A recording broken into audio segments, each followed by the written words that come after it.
Hello and a very good afternoon to all our viewers and welcome to Lunchtime News, live and direct from the Newsfirst studios here in Colombo. For the Newsfirst team, I'm Mazra Hassan. Let's now take a look at the headlines for this afternoon. Money allocated for education should be prioritized, a statement by the President. The spread of AH1N1 virus in Bibile brought under control. Trump loses appeal court bid to reinstate travel ban.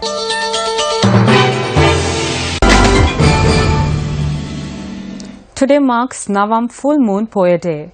Buddhists across the country observe many significant events of Buddhism that took place on this day. The appointment of the two chief disciples of Gautama Buddha as Agra Shavaka, namely Sariputta and Moggallana, took place on a Navam Full Moon Poya Day like today. Incidentally, it is on a Navam Full Moon Poya Day that the Buddha proclaimed for the first time a code of fundamental ethical precepts for the monks. It is on a Navam Full Moon Poya Day that Lord Buddha announced that within 3 months his Parinibbana would take place. A body was discovered along the Kaludiliava road in Atnavala, Varkapula. Police said that the body of the individual was left on the road after being murdered. The body was discovered by the police after being tipped off by the area residents. The deceased was a 32-year-old resident of Kadugastutta. The police also seized a number of belongings, among them a birth certificate, a police-certified document along with the bag. Our correspondent added that an extensive investigation has been launched by the Varkapula police in this regard. Killed after a three-wheeler fell into a precipice in the Dikkoya area in Navalapitiya. A group of persons met with the accident at around 12 midnight after they attended a religious ceremony in the Dikkoya Kovil in Katabulava area in Navalapitiya. Our correspondent said that 7 people, including 2 children, were travelling in the three-wheeler at the time of the accident. While 1 person was killed in the collision, the other 6 who were injured were admitted to the Dikkoya hospital.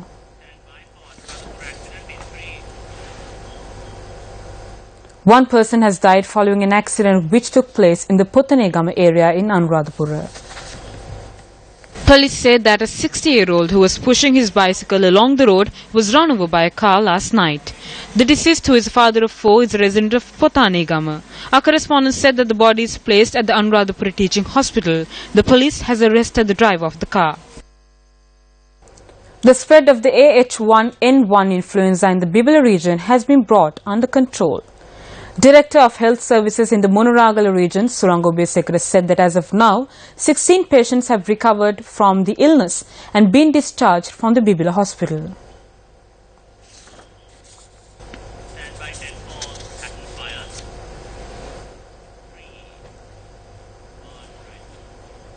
On to more local news. A fire which broke out in the Kottagala commercial area in Hatton destroyed close to 5 acres of land. The fire had erupted on a pasture close to a reservoir. Area residents alleged that arson was involved in the fire. Doused with the assistance of the area residents at the Dayagamu Divisional Secretariat. Our correspondent added that 6 hours were spent to douse the fire. A self-employment training program organized by Sujiva Senasinghe Women's Foundation was held in Malabar yesterday under the auspices of State Minister Sujiva Senasinghe.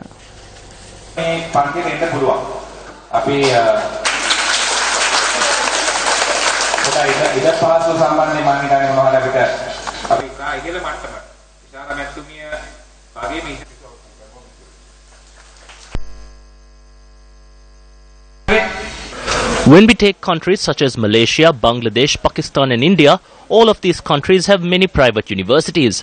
In Malaysia, there are more private universities than state universities. There are around 70 private universities in that country. Now, in our country, there are only 3 or 4 such institutes. Therefore, when our children go overseas for studies, the money too leaves our country with them. This means having private universities and private schools will not become a burden to the country. We can generate a considerable amount of income to the nation through this. We can use the tourism industry to promote education. However, there needs to be quality control, and for this we will formulate and introduce new regulations.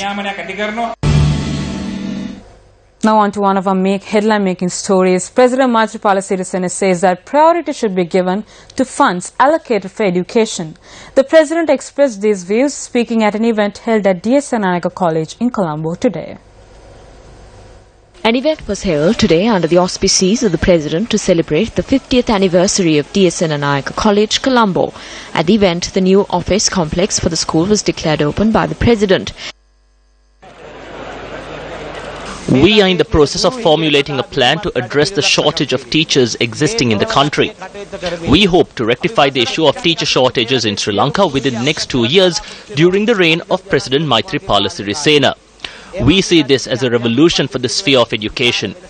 We allocated 2 billion rupees for the training of teachers through the budget this year. Through this, we plan on training teachers and principals as well as keeping teachers up to date on the latest teaching methods. We hope that this will make a difference in the education system in the country.